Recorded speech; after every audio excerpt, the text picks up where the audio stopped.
चंदन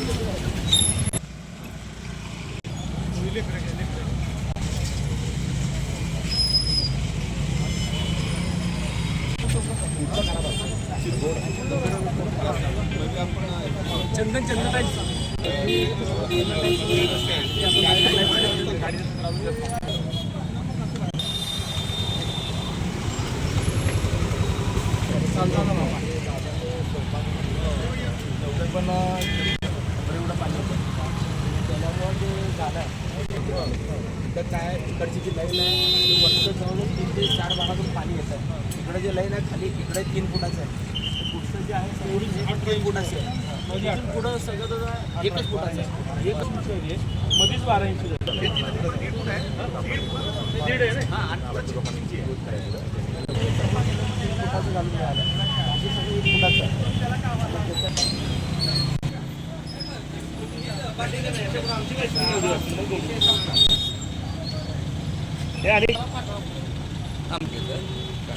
लागल्यावर परत द्यायला काय जाऊ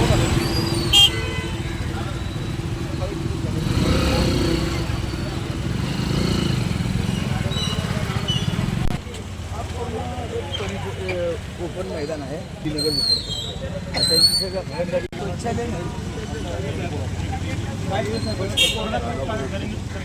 कोरोना काळामध्ये तात्पुरती आपण सगळं अवेलेबल करून दिली होती.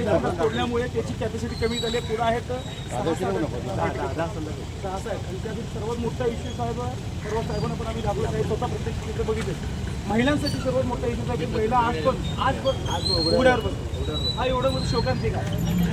आज संख्या पाहिली तर 1000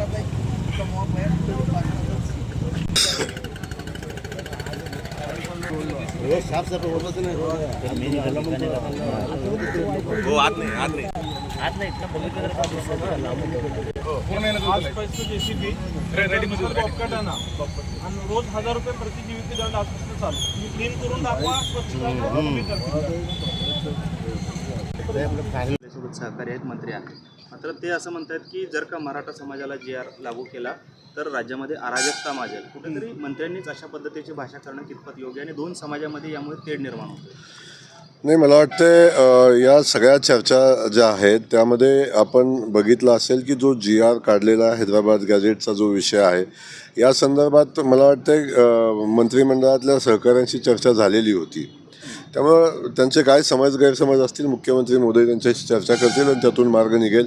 पण अशा पद्धतीची वक्तव्य सगळ्यांनी टाळली पाहिजेत. आपण प्रशासनामध्ये काम करताना शासनामध्ये काम करताना जबाबदार लोक म्हणून आपण काम करतो तेव्हा सामाजिक सलोखा राखणं, एकमेकाच्याबद्दल कटुता निर्माण होऊ याची काळजी घेणं ही शासनाची जबाबदारी आणि शासनानं त्या संदर्भात काम केलं पाहिजे. मी माननीय मुख्यमंत्री महोदयांना धन्यवाद देईन की त्यांनी सातत्यानं सगळ्या समाजांना न्याय द्यायचा प्रयत्न केलेला आहे. सगळ्या समाज बांधवाचे प्रश्नही समजून घेतलेले आहेत आणि त्यातून मार्गही काढतायत. भाऊ, खरं तर सोलापुरात जे शालेय विद्यार्थी आहेत त्यांची कोंबून वाहतूक होताना दिसते आणि RTOचं याकडे साफ दुर्लक्ष होताना दिसते. नाही, आता पहिल्यांदा आलेला विषय आहे. मी माहिती घेऊन तसं होत असेल तर संबंधितावर कारवाई करण्याच्या सूचना आपण नक्की देऊ. मुरुमचा होता ते पाहता आता अधिकाऱ्यांनी जी भूमिका घेतली होती कारवाईची म्हणजे मुरुमचा थांबवा, ही कारवाईची जी भूमिका घेतली ती अगदी योग्य असं म्हणावं लागेल. नाही, उत्खनन थांबवा ही भूमिका जी घेतलेली होती ती योग्यच होती. मग मी सांगितलं ना की काही लोकांनी याच्यामध्ये राजकारण आणून आणि व्यवस्थेमध्ये प्रेशर आणून आपलं काम करायचा काही लोक प्रयत्न करतात, पण ते होऊ देणार नाही. या ठिकाणी ज्या पद्धतीचं उत्खनन चालू होतं ते बेकायदेशीर होतं. याही संदर्भातला अहवाल आता प्राप्त झाला आणि त्याच्यावर कारवाई नक्की होईल. आता मला वाटतं गुन्हे पण दाखल झालेले आहेत. त्यामुळे राजकीय व्यवस्थेचा गैरवापर करणं काही लोकांच्याकडून, लोकल लोकांच्याकडून चुकीची माहिती लोकप्रतिनिधींना देणं हे मला वाटतं चुकीचं आहे. या संदर्भात आता भविष्यात काही गोष्टी आपल्याला लक्षात येतील आणि मी प्रशासनाला मला वाटतं 4 दिवसापूर्वीच मी बैठक घेतलेली आहे. या जिल्ह्याचे SP होते, या जिल्ह्याचे कलेक्टर होते, या जिल्ह्याचे सगळे DYSP होते, या जिल्ह्याचे सगळे प्रांत तहसीलदार होते.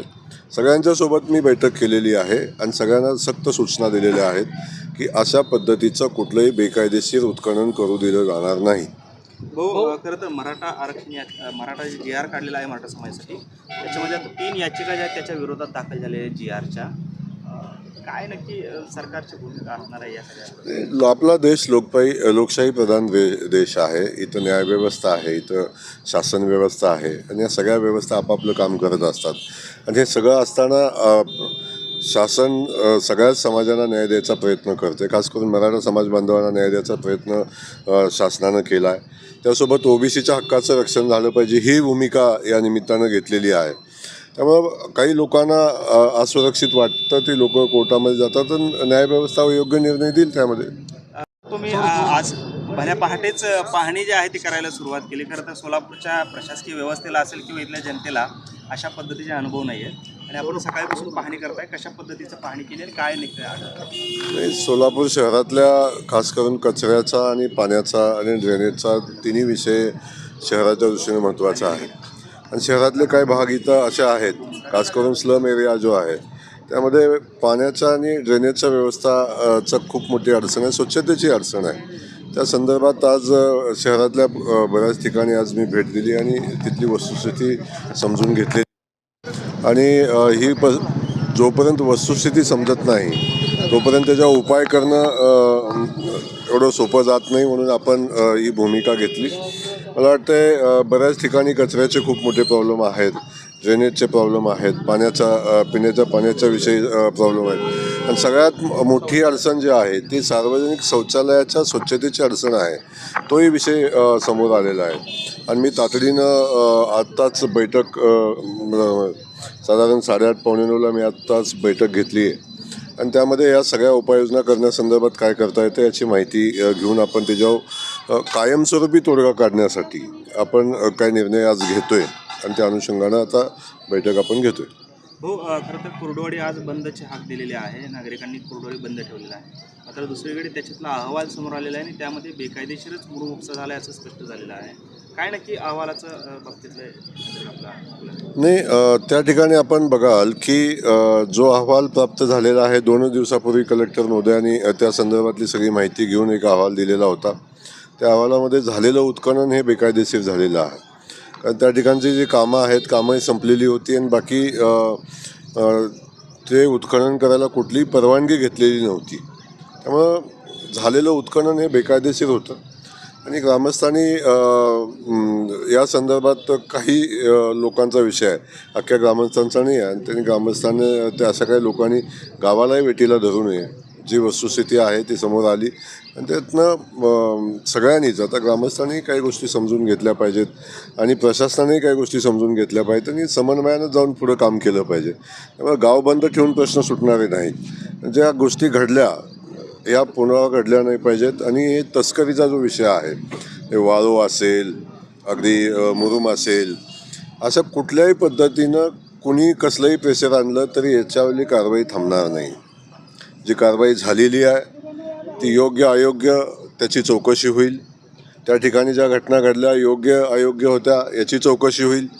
परंतु याच्या पाठीमागं वाळू तस्करी, मुरुम तस्करी आणि कुठलंही बेकायदेशीर उत्खनन हे या जिल्ह्यामध्ये चालू दिलं जाणार नाही.